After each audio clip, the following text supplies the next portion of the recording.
Hi, good evening, everyone. Welcome to today's session. Today we have in our midst Mr. Hamis Juma, a master trainer with UNESCO, a black belt. We started 1 million teachers together, I think about 2-3 years ago. So I've known him for a very long time. He's currently studying for his PhD in education in India. So thank you so much, Hamis, for joining us today. I'm going to hand over to you, Hamis. Okay, thank you, Ma'am Fatima, for handing over. I hope you can all see my screen. Yes. I'm going to mute everyone. There's so much background noise. Please, black belts, out of courtesy, when somebody's talking, you don't.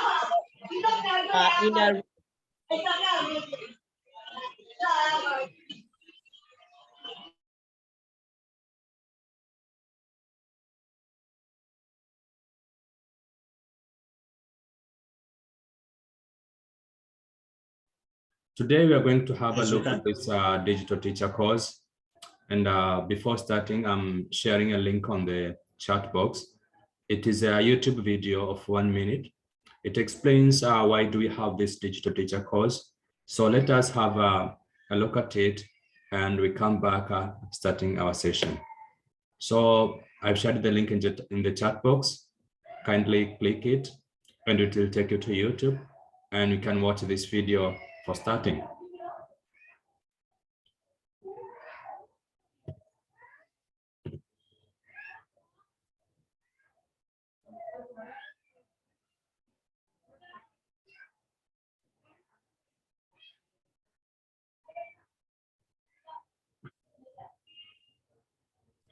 For those who have just joined recently, today we're going to discuss about the digital teacher course, which is a free certification offered by UNESCO MGIP.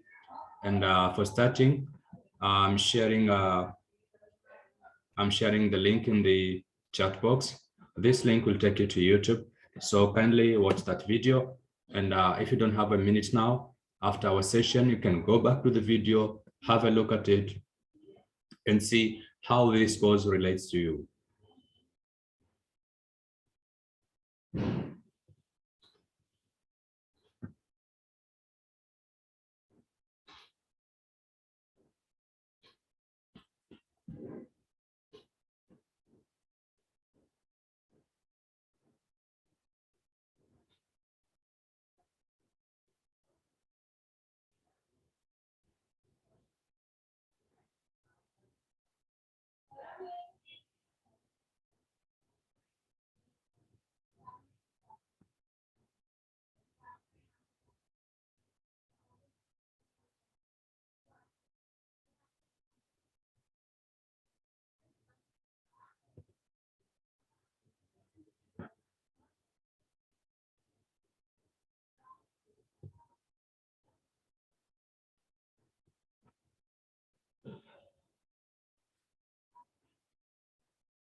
Okay, thanks for watching the video. I will reshare the link after the session so that we can go back to it and have a look at it. So first of all, how do you feel now? It's 5 p.m. in Nigeria.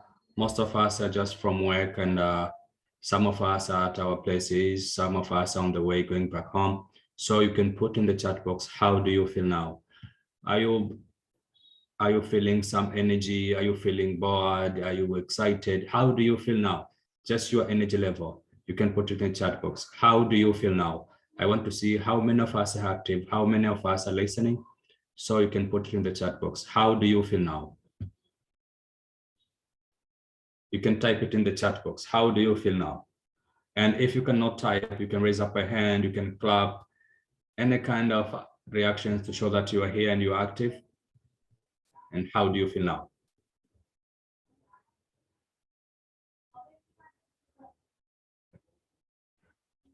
Yes, I can see some hands. Yeah, I can see someone raised their hand, someone is clapping. It's great, it's great. If you can type, just type excited, bored, happy, sad, tired. How do you feel now? How do you feel now? And if you cannot type, just raise up a hand or do any reaction in the reactions that you can see in your Zoom.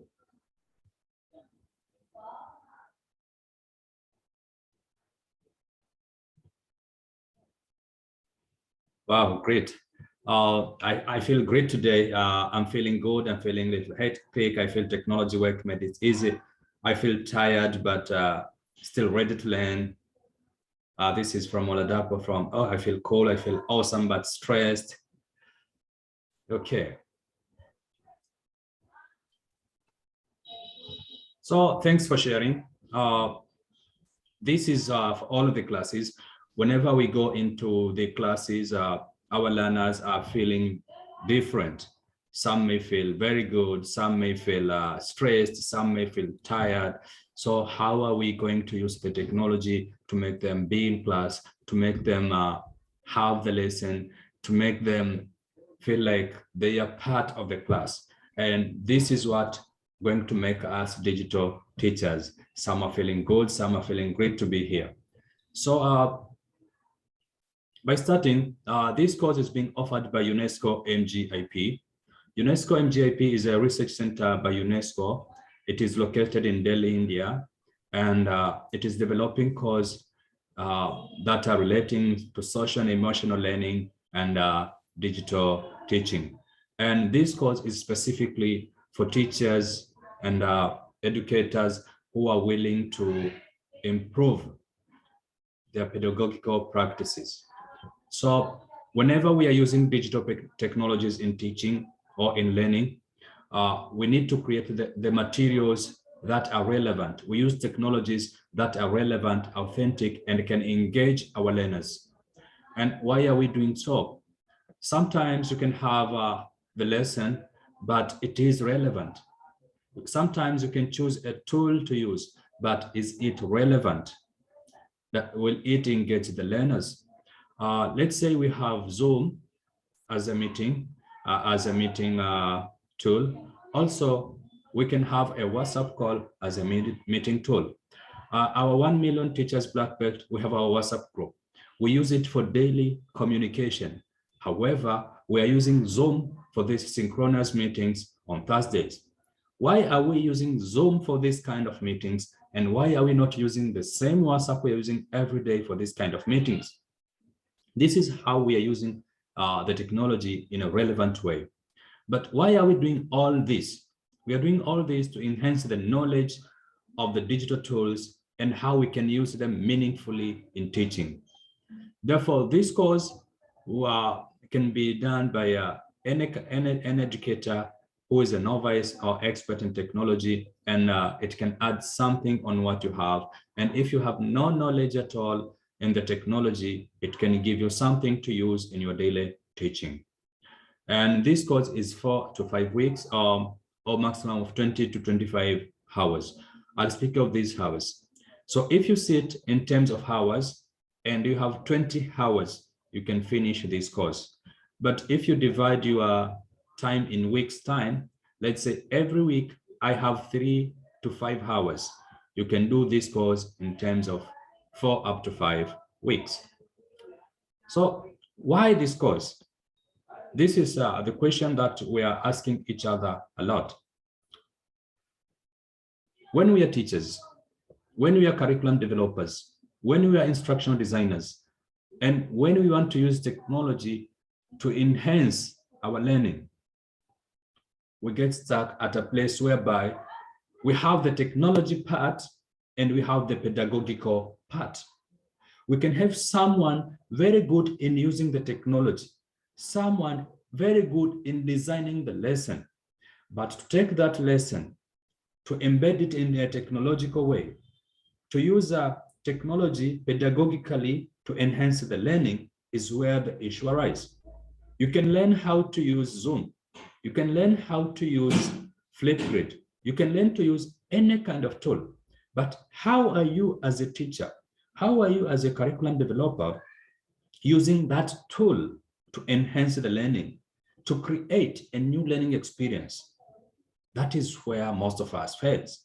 And this course is going to take us on steps, on processes, and is going to give us the practical experience on how can we take the knowledge, how can we take the skills, how can we take the learning into experience, and how can we take those skills, how can we take those experiences into enrichment of learning for our learners. And when we are in this course, we are going to see how we can use digital tools that can support teaching and learning. There is one big question that raised mostly when we are taking this course.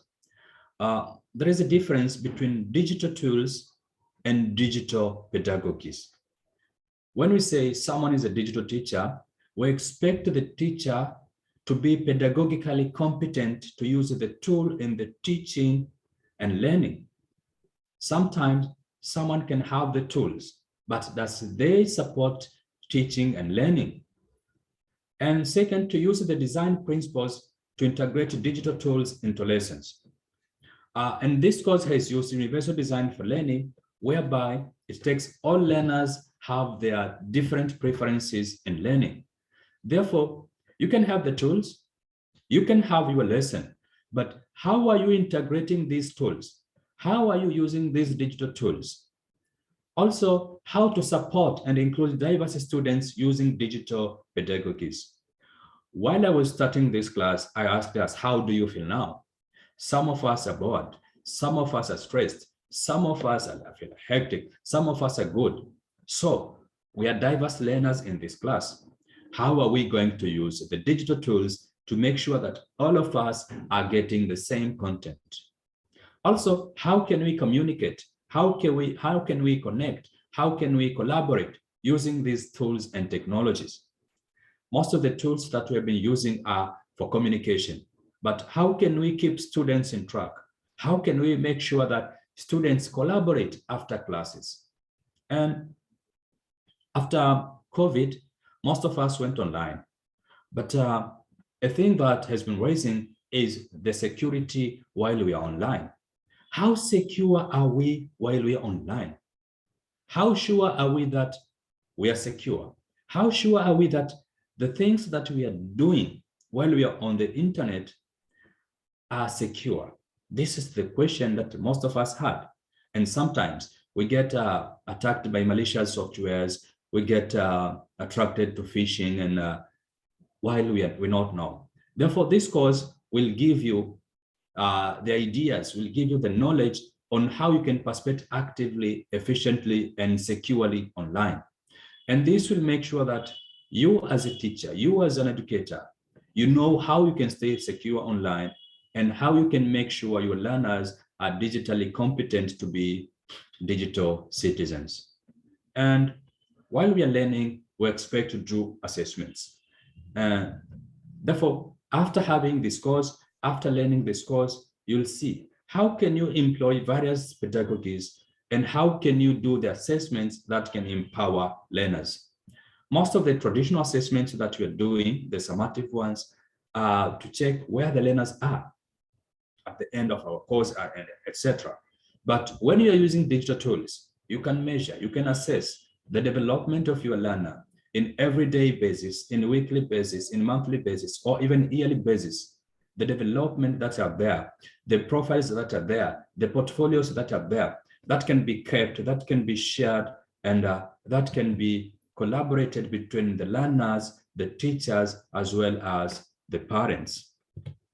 Therefore, this is what we are going to see. So, do you feel ready to learn? Or we should go back and see what we're going to learn. So for those who are ready to learn, you can raise up a hand or just type yes. Because today we're just going to see what this course includes. So let's see the response. Oh, yes, yes, I can see some hands, I can see some yes. Do you feel ready to learn?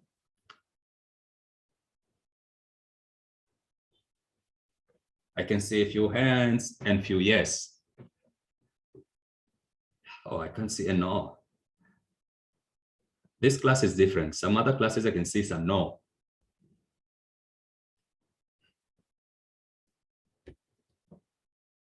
Okay, yes, yes, yes, yes, yes. And a few hands, yes, and thumbs up, yes. Okay. Most definitely, yes, with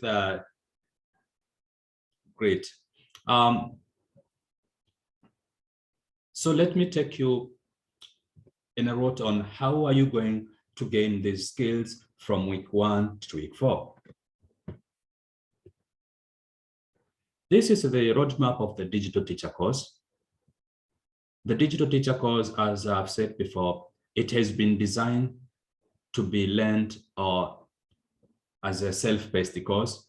Therefore, when you register for this course, it will be you and the learning management system. So you learn this course in 20 to 25 hours or 4 to 5 weeks, depends on which one is flexible to you. Therefore, we call them quests. A quest is like you are searching for something. And here you're searching for that digital competent. So the first process is how you can gather the resources.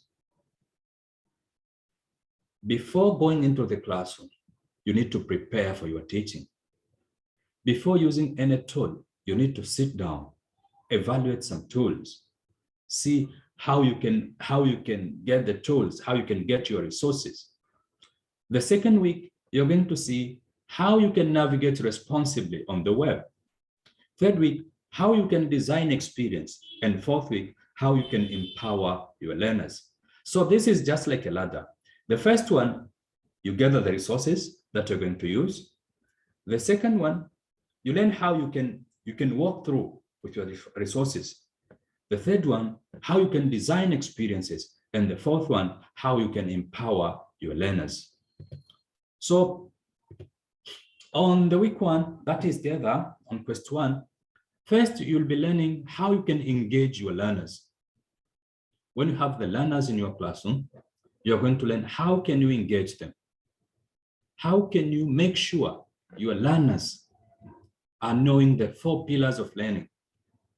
How can you use multiple means of engagement? And how can you use digital tools to apply in your teaching? UDL stands for Universal Design of Learning. And this one says, every learner is different. Therefore, when you have the pillars of learning, how can you use them in Universal Design of Learning? And how can you engage your learners?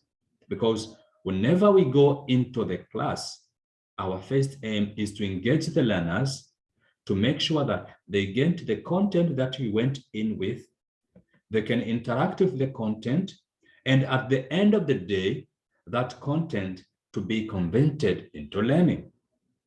You're going to teach about geography, the topic of solar system. Therefore, when you go in class to teach about solar system, you expect your learners to interact with the content of the solar system in an engageful way.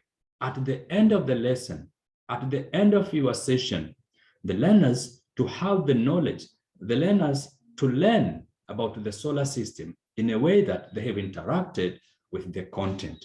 Therefore, how can you use digital tools to make sure your learners are interactive, your learners are engaged? This is the first part. The second part of the gathering the resources is exploring the tools. When we are going in the digital world, we have a number of tools. Some are free, some are not. Therefore, in this quest, in this task, you learn how to explore free resources. Whenever we are going to teach, we are teaching learners that have different financial backgrounds. We are not teaching learners who are all financially able. And us as teachers, we are going to look on the resources that are cost-free. Therefore, when we are going to learn this, we are going to see, how can I go for the resources that are free? How can I go for the resources that my students cannot incur any cost while using it? For example, we have Zoom, and we have Google Meet. So I'm a teacher. I'm going to class to teach. My school does not give me any amount of money to support my teaching online. Am I going to use Zoom or am I going to use Meet? Practically, I'm going to use Meet because Meet will give me the free advantage of using it for up to 100 learners. If I'm going to use Zoom, I'll be limited to 40 minutes. Therefore, in this part, you're going to see in a practical way, you're going to have scenarios whereby you learn how you can explore these resources.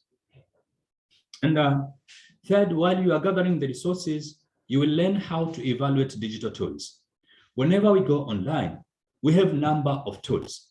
Let's say when you want to do video conferencing, you'll have Zoom, you'll have Meet, you'll have Team, you'll have Cisco WebEx, you'll have Facebook Big Button, you'll have My Team. Therefore, you'll have like 7 or 8. So I have 8 tools. How do I select the best tool? What to look for when I select the best tool? So this quest one, this week one, will let you know how you can evaluate these digital tools and how you can go into the websites and check the reviews. Which websites can give you the honest reviews and which websites are not. Therefore, during the week one, you're going to gather the resources. This is like when you want to build a house. You have your land already, you have your class already as your land. Now you need to gather the resources. You need the cement, you need the sand, you need the water. You need to collect all the materials that you're going to use to build your house. So after week one of gathering the resources, you'll go to week 2. Now you have all the resources you need. After having all these resources, now you're going to navigate. Now you're going to use them before taking them into your class. Therefore, in this one, first you are going to understand the digital citizenship. A good example is right now, we're all using Zoom and we're all digital citizens. Why are we muting our mics? This is a simple question. We are muting our mics so that one of us can speak, others can listen. Then when it's the turn, others can open up the mic and speak. Therefore, we are going to learn these practices. How can we be responsible as digital citizens? How can we integrate this digital citizenship into our teaching? Therefore, these are the etiquettes of using Zoom. What are the etiquettes when you're using other platforms? If you're using Twitter hashtags, let's say for teaching, how can you use Twitter hashtags in your class? If you're using Instagram, and if you're tagging people on Instagram, in Facebook, how are you going to use all these kind of digital tools into your teaching? Second, how can you stay secure online? We see people are being scammed and personal identities are being stolen. Sometimes you can type in your contact card, your bank card, and we're using passwords when we go into our online accounts. How can we keep our accounts secure? How can we keep our personal information secure? And also, how can we maintain the media balance? Whenever we go online, we can find some videos, we can find some audios, and even some documents. So am I going to give my students all the videos to watch, or all the documents to read, or all the audios to listen? So this one will give you the perspective on how you can do the balance. And how can you access information online? If we are going online and try to search any kind of information, we'll get 1 million results in a millisecond. So what is the correct information? Before having any information, before saying this information is accurate, first you have to evaluate the accuracy. You have to know the perspective and you have to know the validity.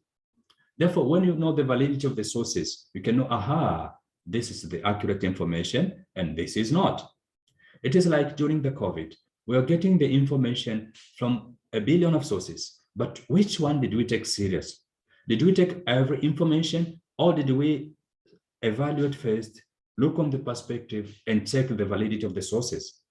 So this one is going to assist you and having the real example on how you can do that. And another part of this is how can you participate online? As teachers, as educators, we keep digital footprint, and we keep creating digital identity. So how can we utilize these online forums and make sure that our digital footprints are representing what we are? This week 2 in Quest to Navigate is going to teach you.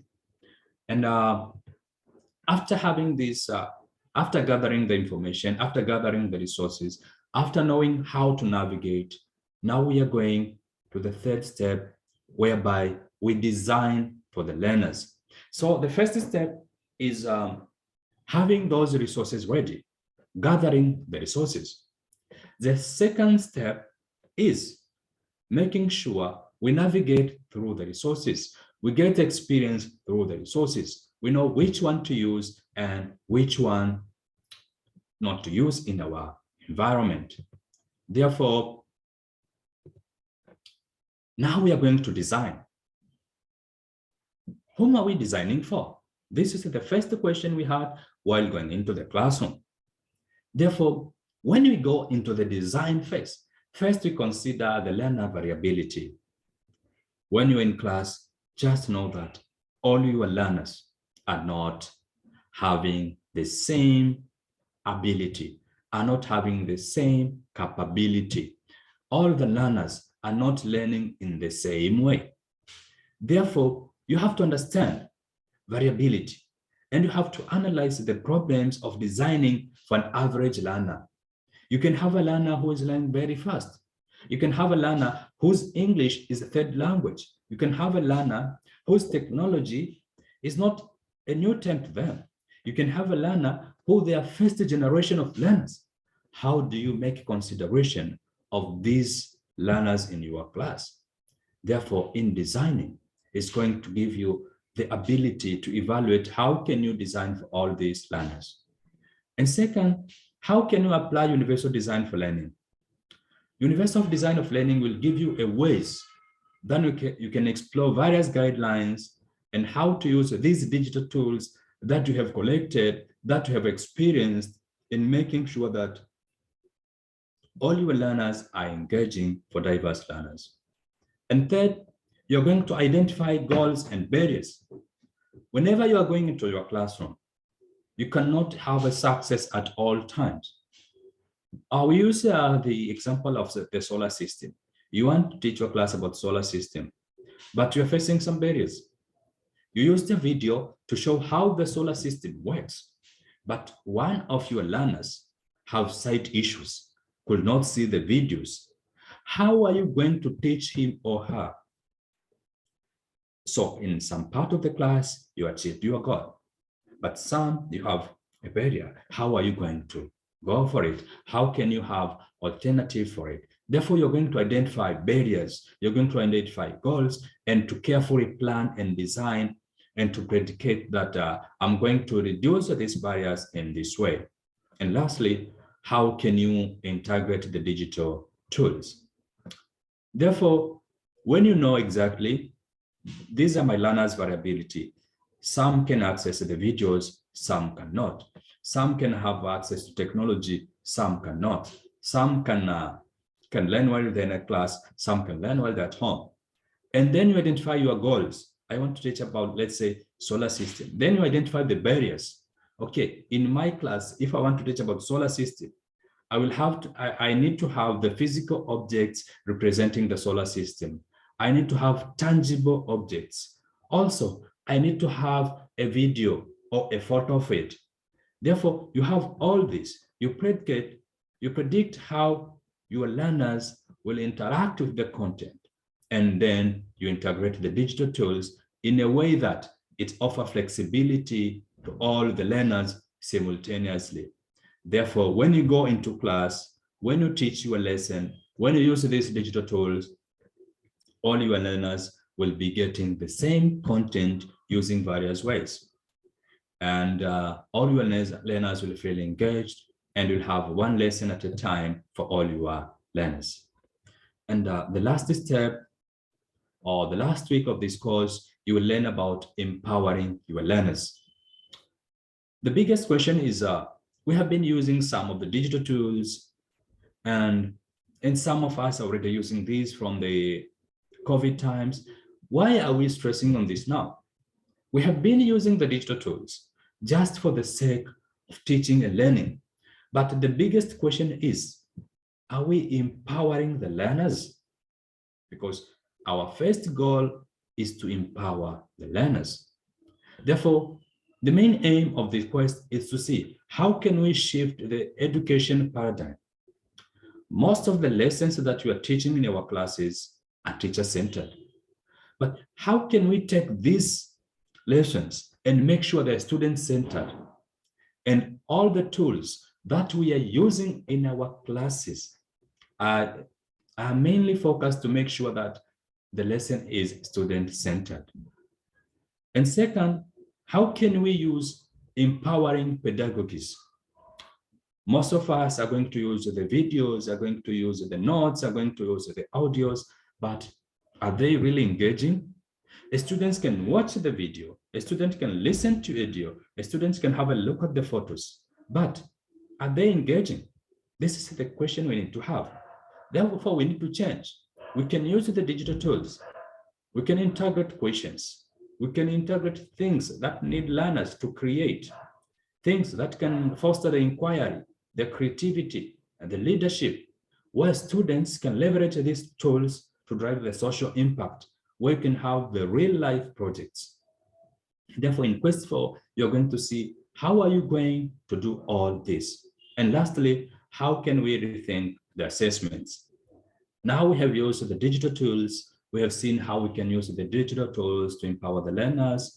We can use the digital tools into our lessons. Now we come to the part of assessing whatever we've been teaching. And here we are going to see the tools that enable us to design assessment in a way that the authentic assessment, they're flexible and can show us the real growth of our learners. The assessment that can give feedback and develop mastery. Whenever we are teaching, we aim for the mastery. Students come in class without knowing how to use, without knowing what a solar system is. And we expect the learner to go outside the class during that session to know what a solar system is. And we expect on the way to give feedback. Yes, I know about the solar system, and this is what I knew before, and this is what I've added here. Not going into the class, getting out of the class, getting 10 of 10 without developing the mastery. So these are the 4 weeks of the digital teacher course in a nutshell. And how do we feel now?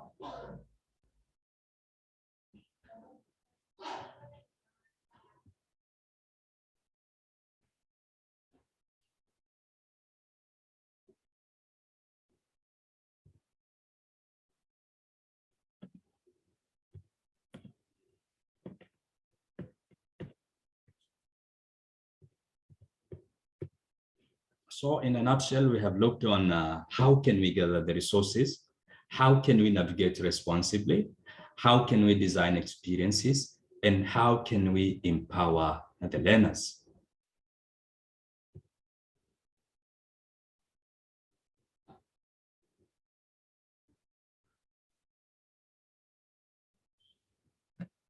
Okay, thanks for your messages. Great presentation. I like the seminar. I like awesome, satisfied.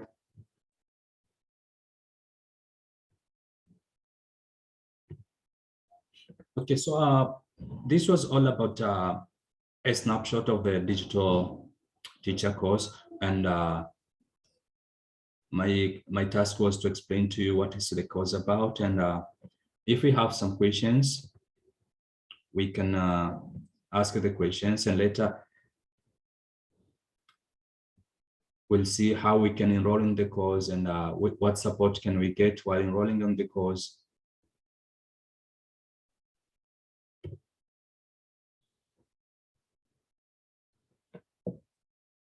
So if anyone has something to say, I want to say a big, huge thank you for an enlightening, inspiring session, Hamis.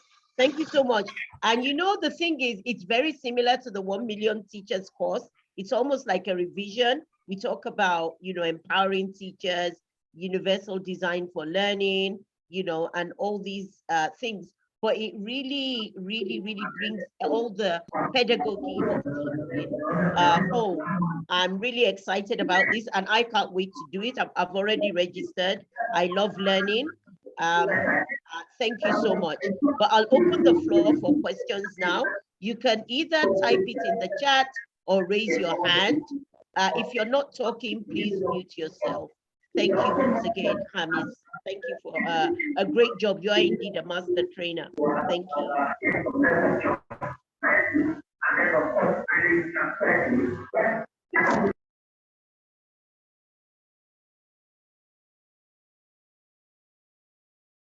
Vincent Quano. Vincent, you have your hand up. Good evening. Good evening. Go ahead. Thank you very much, Mr. Hamis. Mommy, I registered when you first posted it on the platform early on. So I was part of the second cohort. But unfortunately, anytime they have the Zoom meeting to discuss the week course, I will be busy teaching in class. So honestly, I couldn't follow everything. In fact, I couldn't do even 1 week. But then I'm also on their Telegram platform. I've seen that they've enrolled the third cohort. They have started enrolling the third cohort. I don't know if I can again register on the third cohort and start again, or I should do continue with mine or start all over. Thank you very much.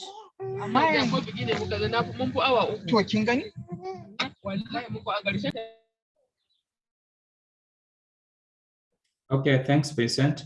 Although I'm not sure which cohorts you are in, but there are some 8 trainers across Africa that are doing the same training of the digital teacher course.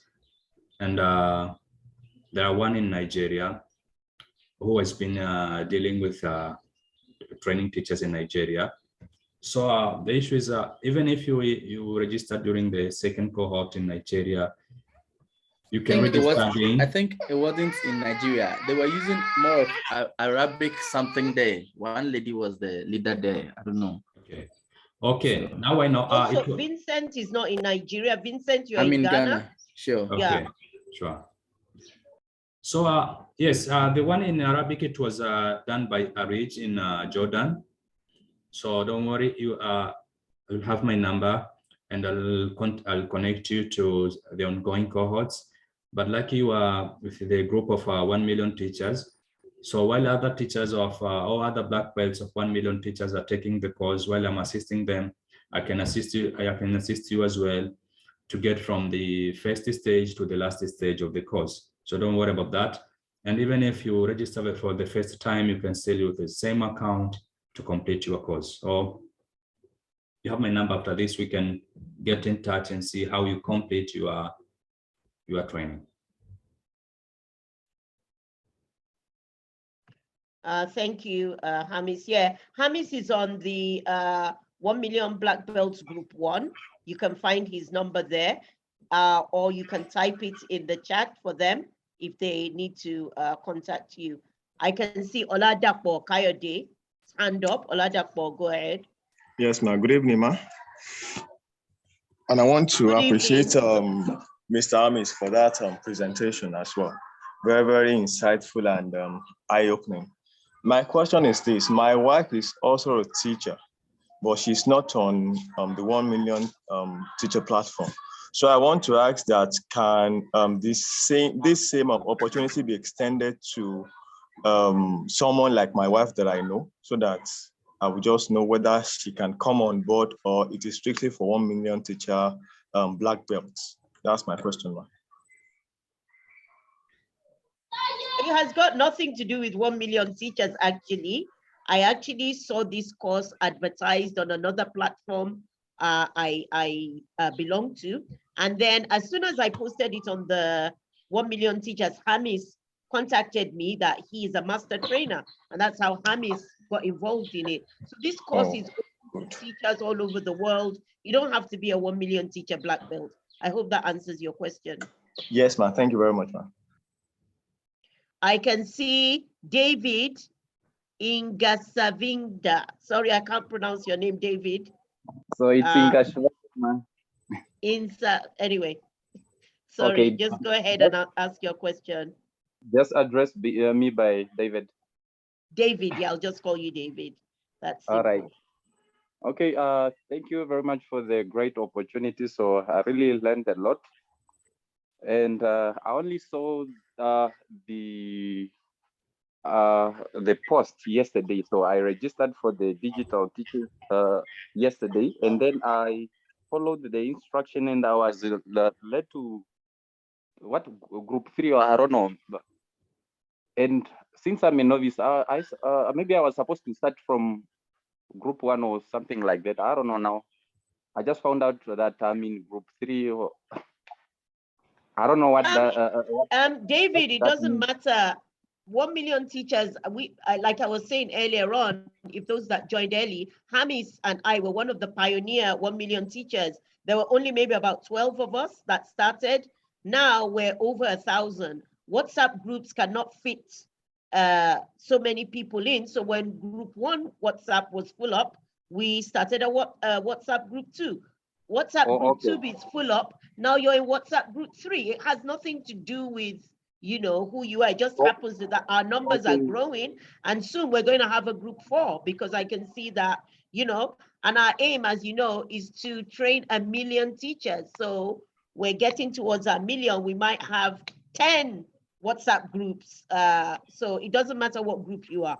And I always post the same thing in all the groups. I post it in WhatsApp group 1. Hamis is in WhatsApp group 1 because we started first, and you started later. So that's the WhatsApp group's numbers have nothing to do with it. Okay, thank you very much, ma. I just thought I was maybe taken into a group that is ahead of, you know, me. No. It's just because of our numbers. Okay, we're getting thank you more very and much, more teachers. We need more WhatsApp groups. So now we're up to WhatsApp group 3, and I think we're soon going to move into WhatsApp group 4. Hamis is in WhatsApp group 1, not because of any. Yeah. All right then. Next, Oluwole Sunday. Oluwole Sunday, you can unmute and ask your question. Are you there? Okay, I'll move on to Victoria. Victoria, a member. Okay. Good evening, ma. Good evening, everyone. Victoria. I really want to thank Mr. Hamis for this excellent presentation.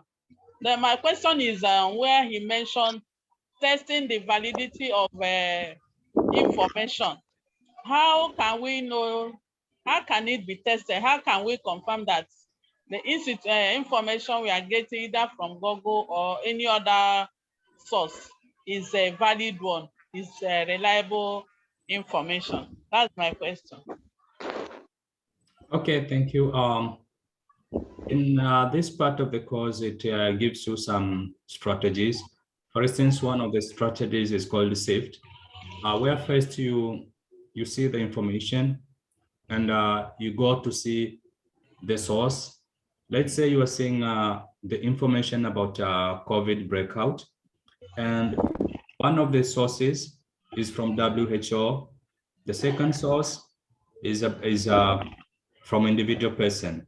Therefore, you're going to see who is this individual person, just a normal person.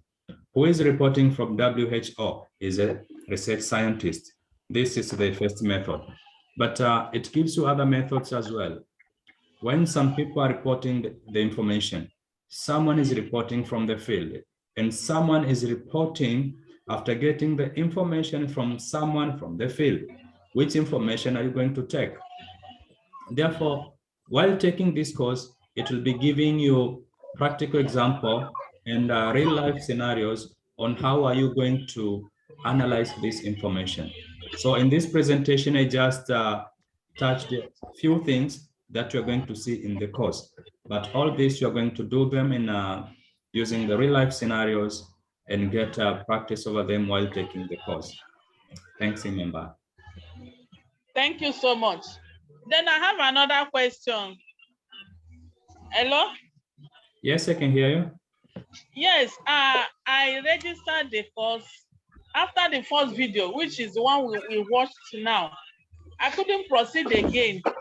So I don't know how is the learning arranged, because the video you asked us to watch pre this section is where I also was.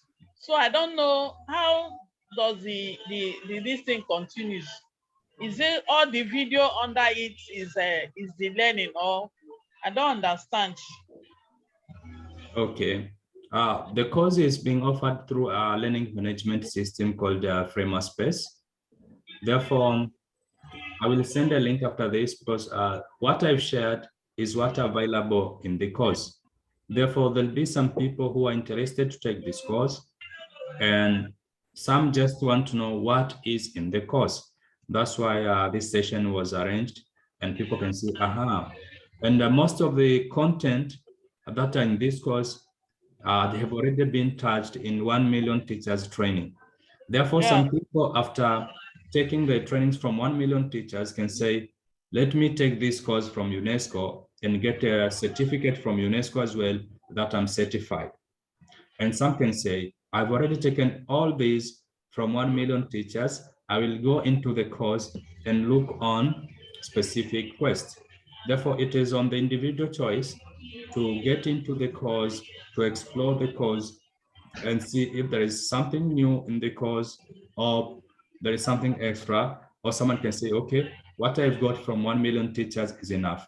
But one among the characters of Black Belt is to be a lifelong learner. So when you see a course like this that you have taken during your Black Belt, you can go into it, you can explore new tools. For refreshment, yeah. Exactly. So thank you. I will want to have the link again. So what is giving me when I open it is just that first video. I don't know how to proceed further. Okay, so sure. I will like the okay. Okay, sure. Thank you so much. Thank you, remember. Okay, Ademosu Kehinde, you can go ahead and ask your question. Hello, everyone. I'm not really asking a question, but I want to buttress what our presenter said earlier. I've undergone the course too myself, and I obtained the certificate. And I want to encourage all other teachers to do the same, because it's very interesting and it's practical course that you really enjoy using different digital tools. And at every step and stages, you have examples to follow through. And aside that, you can always practice those things on your own and with your students. So I want to encourage us to get the link and do the same. Thank you. Thank you very much, Kehinde. Who else has a question? Should we go to the chats and see if there are any questions? Please, how can I get the link to register for the course? The link was shared on the 1 Million Teachers group.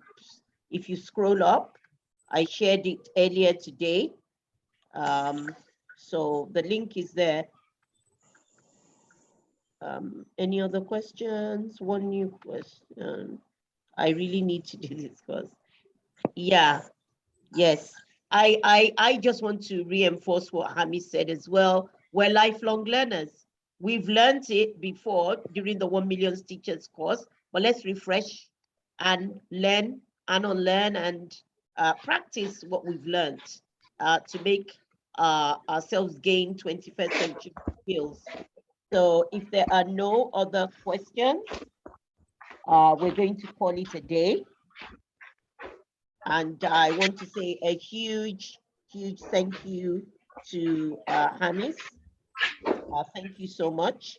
What time is it in India now? Oh, it is 10:24. 10:24 at night. We'll let Yeah. you go to sleep. Thank you so much. Okay. All right then. Thank you. So I'm going to stop the recording. Wait.